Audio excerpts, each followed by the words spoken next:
Wherever you are in the world, welcome to another edition of Jerry's Take on China. Despite what some media say about China's growing isolation, the opposite is true. Just how many leaders have and are visiting? I think there may be some sour grapes because Blinken can't get in for a visit, and President Xi's office aren't picking up the White House hotline. Brazil's president, Luiz Inácio Lula da Silva, Lula for short, did, however, arrive in China amid incorrect world headlines suggesting he's in the country to repair and rebuild the relationship with China. The truth is, the relationship between the two countries needs no repair. Both are founder members of BRICS, and while Brazil is not a subscriber to China's Belt and Road Initiative, the BRI, it's likely it soon will be.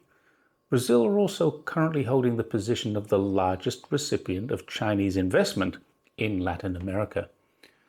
Whilst it would be fair to suggest that there was some antagonism between Lula's predecessor, Bolsonaro, in the period leading up to his election, it's inaccurate to suggest there are problems between the nations.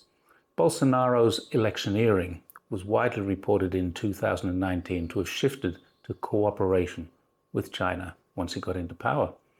Bolsonaro and Xi met, not only in Beijing, but in Brazil too, when Xi attended a BRICS summit there, and trade between the two giant countries has grown. As China's media reports, Lula is visiting the country to strengthen relations, and there's no mention of any rift in the relationship.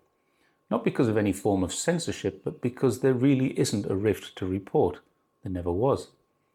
Companies such as Huawei, which seems to cause the most angst in US lawmakers' decision-making processes, have invested heavily in Sao Paulo with an $800 million plant to make phones, and they've signed a memorandum of understanding to build a 5G city in Curitiba, the capital of Paraná state, despite US protestations.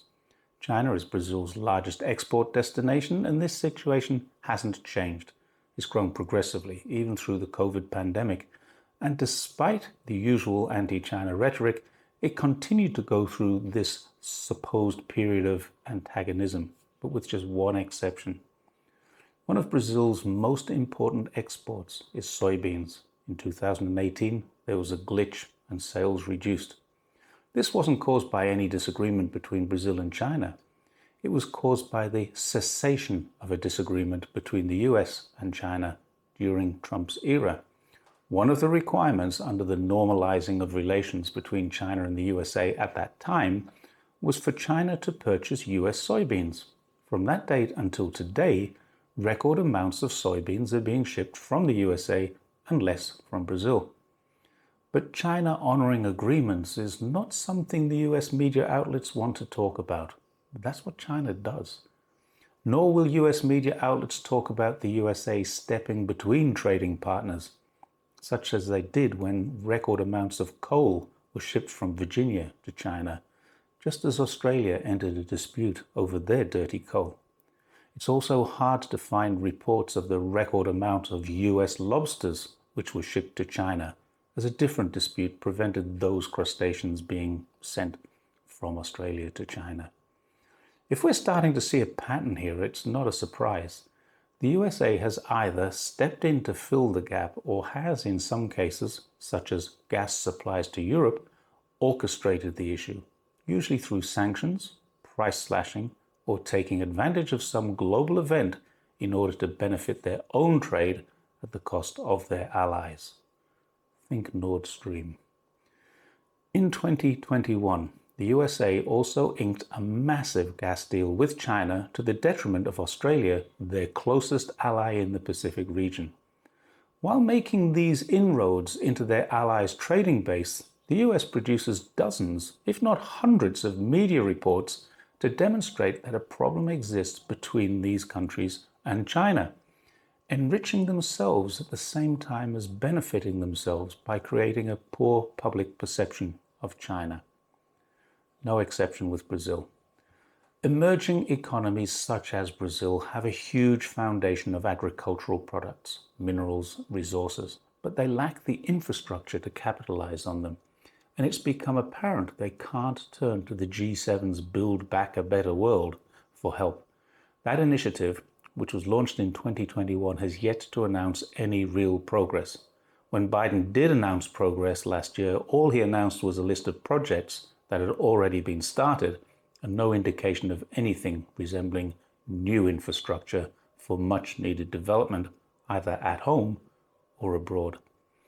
Brazil and China, during Lula's visit, will be talking about developments in artificial intelligence, science and technology, with a theme of beyond complementarity, which means the relationship will go beyond the usual trade and economic into digital innovations such as e-commerce and trading in local currencies. In fact, to cement this foundation, ICBC, the world's largest bank, reported just this week that they had settled their first cross-border trade with Brazil in China's RMB yuan. Brazilian bank Banco Bocom has also received authorization to act as a clearinghouse for China's currency in Brazil. It's important to know what this means in terms of trade between the two countries. Reliance on the dollar has been removed, and therefore a third currency transaction with the fees and exchange rate fluctuations can now be avoided. Money is transacted cheaper and with stability.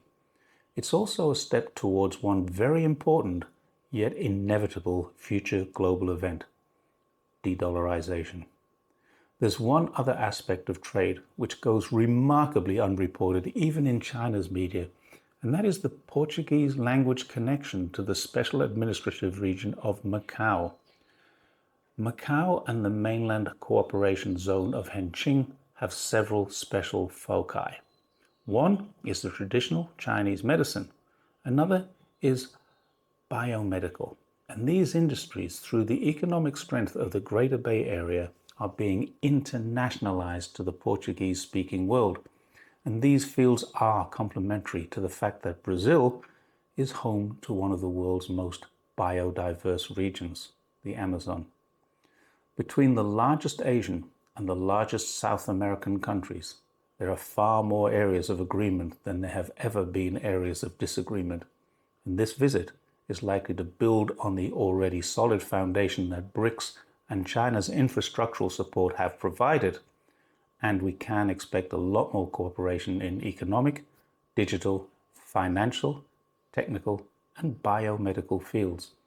It seems highly unlikely that any outside influence will come between that. Thanks once again for listening to Jerry's Take on China, and I hope to see you next time. Please don't forget, share this. The information that we want to get out about China needs to get out. Thanks a lot, and bye-bye.